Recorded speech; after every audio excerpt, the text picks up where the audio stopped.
2000 کاله مخکې د یهودیه بیابان یو خطرناک ځای و او هم د دې په باره کې د دنیا یو ډېره مشهوره کیسه ده او د دې ذکر د لوکا په کتاب 10 باب کې دی.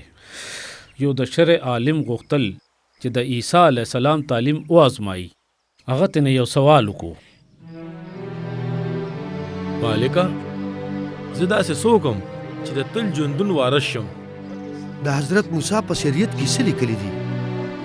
د خپل خدای سره د زړه په راسته او په پوره روح او په پوره عقل او په پوره طاقت مینه لره او د خپل ګاونډي سره د ځان په شانتي مینه کوه.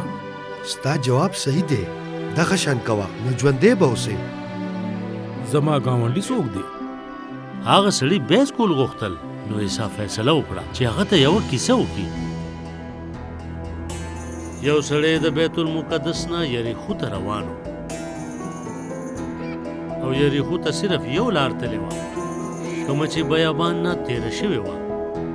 د یریخو ښار ځمکې باندې ډېر ښکته و او د اردن په کلي کې بحر کلزم سره نږدې په ژوره علاقه کې و او د بیت المقدس نه ورته لار په بیابان تېره شوې وه. دا یو داسې لار وه چې ډېرې ډاکې پکې دی. یقینا چې دې سړي ته پته وه چې دا خطرناکه لار ده، خو نور ډېر خلک په حفاظت سره تللي وو او د هغه دا یقین و چې د تیارې راتلو نه مخکې به هلته ورسي. هوښیارتیا دا وه چې ودرېږي نه او څومره زر چې کیدی شي د دې خطرناک ځای نه دې لاړ شي. په لاره باندې ودرېدل مصیبت له پخپله دعوت ورکولو. نو بس سفر جاري ساته، مخ په وړاندې ځه او د ښه امید ساته.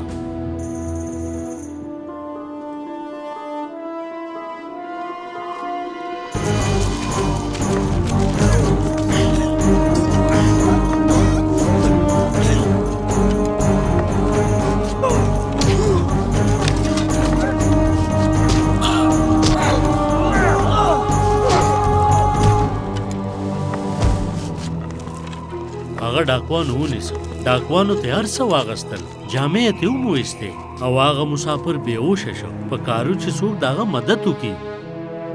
اتفاقي په دغه وخت د یروشلم د جومات یو امام تېرېده او صرف دې امام د دې سړي مدد کولی شو.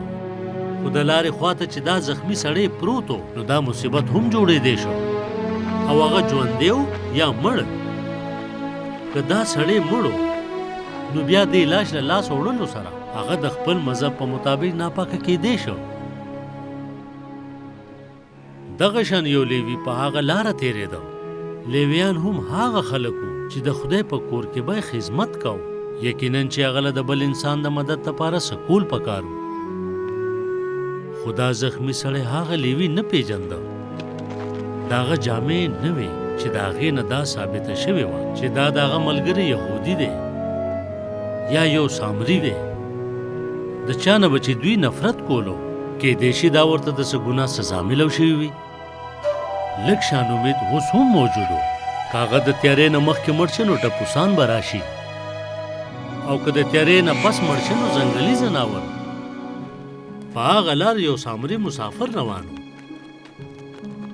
سامریان او یهودیان د پخوا داسې د یو بل دشمنانو او د یو بل نه نفرت کولو. دا سړی کیدای شي چې د هغه په مرګ باندې خوشحاله شوي وي، خو هغه سامري د هغه د مدد لپاره ودرېده. د هغه ژوند بچ کولو دپاره صرف یو څو څاڅکي اوبه کافي نه وې. هغه سامري سره تیل او شراب هم وو او د پټۍ دپاره کپړه هم ورسره وه. شرابو سره یې د هغه زخمونه صفا کړل او بیا یې پرې د زیتون تیل پورې کړل. داسې ښکارېده چې سامري سره اډو د لارې د خطرې فکر نه و. یهودیانو به وې د سامریانو ډوډۍ خوړل داسې دي لکه د خنزیر غوښه خوړل. خو اوس یو سامري د دې سړي ژوند بچ کولو. هغه سامري دا مسافر یو سرای ته راوسته. دلته کې هغه په حفاظت کې و، خوراک او د پاتې کېدو ځای و او د هغه د خیال ساتلو دپاره هم څوک و. د هغه په ښه کېدو باندې لږ وخت لګېده، خو هغه مسافر ډېر زیات زخمي و. ډاکوانو دا سړی مرګي حال پرېښودی و. نو سامري د هغه د خوراک دپاره او د هغه د علاج او پاتې کېدو دپاره پیسې ورکړي. او سحر وختي سامري لاړه. هغه وویل د ده خدمت کوه، که نور خرج پرې راغی خو واپسې به زه درکم. نو عیسی وویل ستا څه خیال دی چې په دې درې واړو کې د هغه سړي کم چې غلو وخلی ګاونډي څوک دی؟ کاهن، لیوي یا سامري؟ د شرع عالم سامري ویلو نه هم کرکه کوله. هغه څوک چې په هغه رحم وکړو. لاړ شه او دغسې کوه لکه چې هغه وکړل.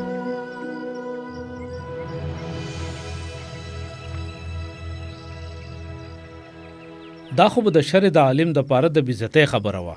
چا چې د موسی په شریعت عمل کو چې هغه هم د یو سامري په شان کار وکړي. یقینا چې دا کیسه د ډیرو مختلفو نسلونو او قومونو په باره کې ویلې شوې ده. عیسی مسیح یهودي و او هغه دا کیسه خپلو خلکو ته وکړه. نو موږ له په دې پوهېدل پکار دي او خلکو ته ویل پکار دي. هر یو د خپلو خلکو ته ووایي آیا زه دا خواهش لرم چې د مذهبي تکبر او رسم و رواج د حد نه تیر شم او لږ سات د پاره تاریخ او پخوانۍ خبرې یو طرف ته کم او دا هیر کم؟ آیا زه د خپل کارونو نه د خدای پاک مینه څرګندوم یا نه؟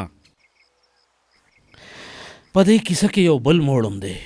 د شرع عالم د عیسی نه تپوس وکړو که چېرې ما له خپل ګاونډي سره مینه کول وي نو بیا داسې څوک دی چې زما ګاونډي جوړېدی شي؟ داسې څوک دی چې زه به ورسره مینه کوم؟ عیسی د هغه سوال په دې طریقه بدل کو ځکه چې کیسه د دې په باره کې نه وه چې څوک د دې قابل دی چې زمونږ ګاونډي شي او ورسره مینه وکړو، بلکې څوک دی چې نورو ته مینه څرګنده کړي. ګرانو اورېدونکو، یقینا چې دا کیسه به ستاسو خوښه شوې وي.